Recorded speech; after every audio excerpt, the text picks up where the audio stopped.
kitabu cha Yakobo sura ya 4 mstari wa 6. Kitabu cha Yakobo sura ya 4 mstari wa 6. Biblia inasema, lakini hutujalia sisi neema iliyozidi. Kwa hiyo husema Mungu wapinga wajikuzao, bali huwapa neema wanyenyekevu.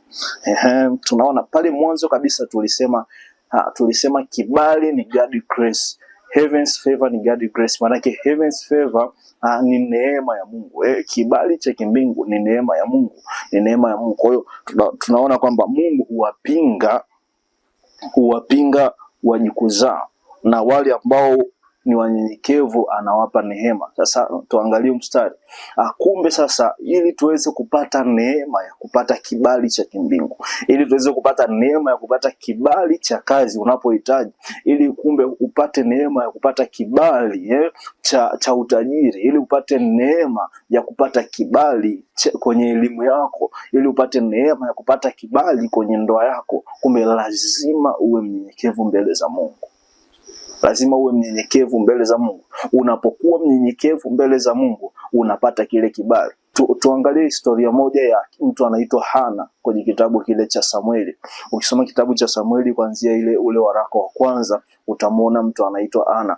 Huyu ni mwanamke ambaye alikuwa hana mtoto, na alikuwa ni ana mke mwenza anaitwa Penina. Lakini aliteseka kwa muda mrefu, na ikafika siku moja akakwea madhabahuni mwa Mungu, akaenda kumuomba Mungu na kumlilia Mungu kwa nini hana mtoto. Sasa angalia, Jumatatu iliyopita tuliongelea kitu kinaitwa maombi. Alitoka akaenda mbele za Mungu kumuomba Mungu, lakini katika kuomba kumbe alitakiwa hawe mnyenyekevu. Alipofika pale madhabahuni anaomba, akaja mkuu wa madhabahu akamkuta anaomba. Alipomkuta anaomba, akamwambia, wewe mbona unalia kama mwanamke ambaye amekunywa mvinyo? Manake mwanamke alielewa. Lakini angalia kitu cha ajabu, kitu ambacho anatufundisha.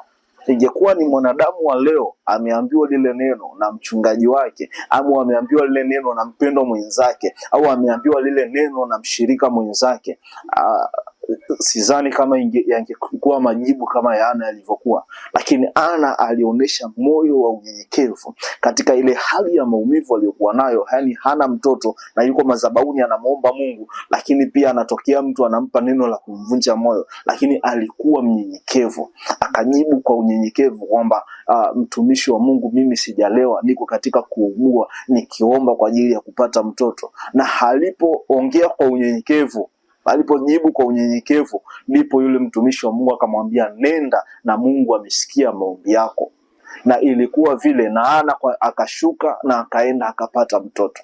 Tunaona kitu cha ajabu hapa kwamba kumbe ili tuweze kuwa ili tuweze kupata kibali cha kimbingu kwenye kile tunachokihitaji.